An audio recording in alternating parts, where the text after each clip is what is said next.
जय हिंद दोस्तों, world update Hindi में आप सभी का फिर से स्वागत है। तो दोस्तों, बीते मंगलवार को यूनाइटेड नेशंस जनरल असेंबली में एक प्रस्ताव पास किया गया जिसमें भारत ने इसके पक्ष में मतदान किया है। इस प्रस्ताव में इजराइल हमास के बीच चल रहे संघर्ष में तत्काल मानवीय युद्ध विराम के साथ साथ सभी बंधकों की बिना शर्त रिहाई की भी मांग की गई थी, जिसमें भारत सहित कम से कम 153 देशों ने प्रस्ताव के पक्ष में मतदान किया, जबकि अमेरिका, इजराइल और ऑस्ट्रिया सहित 10 देशों ने विरोध में मतदान किया और अर्जेंटीना, यूक्रेन और जर्मनी सहित 23 देशों ने हिस्सा ही नहीं लिया, क्योंकि ये देश अभी फिलहाल इस मामले से खुद को दूर रखना चाहते हैं।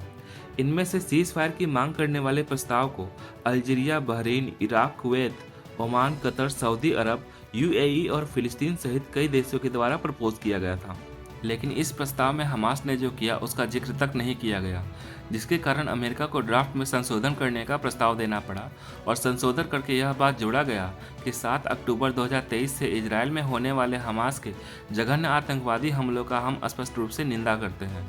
इधर कल के महासभा के दौरान यूनाइटेड नेशंस में भारत की परमानेंट मेंबर रुचिरा कंबोज ने कहा कि भारत ने महासभा द्वारा अभी अपनाए गए सीज फायर के इस प्रस्ताव के पक्ष में मतदान किया है और साथ ही साथ ये भी कहा है कि 7 अक्टूबर को इजरायल में जो आतंकवादी हमला हुआ था उस समय बंधक बनाए गए लोगों के लिए भी भारत चिंता जाहिर करती है।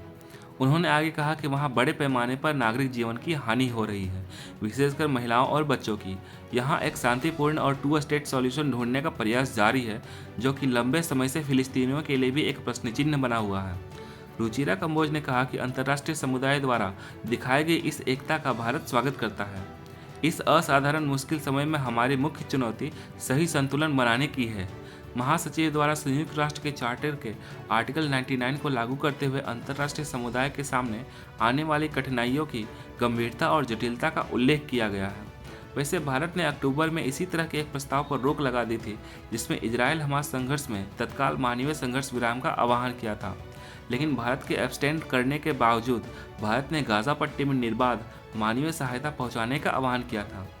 अमेरिका द्वारा संयुक्त राष्ट्र सुरक्षा परिषद में इसी तरह के एक प्रस्ताव पर वीटो करने के कुछ दिन बाद हुआ है। ये यूएई द्वारा पेश और 90 से अधिक सदस्यों के द्वारा समर्थित यूएनएससी के प्रस्ताव को 13 अनुकूल वोट मिले, जबकि यूके ने एब्सटेंड कर दिया।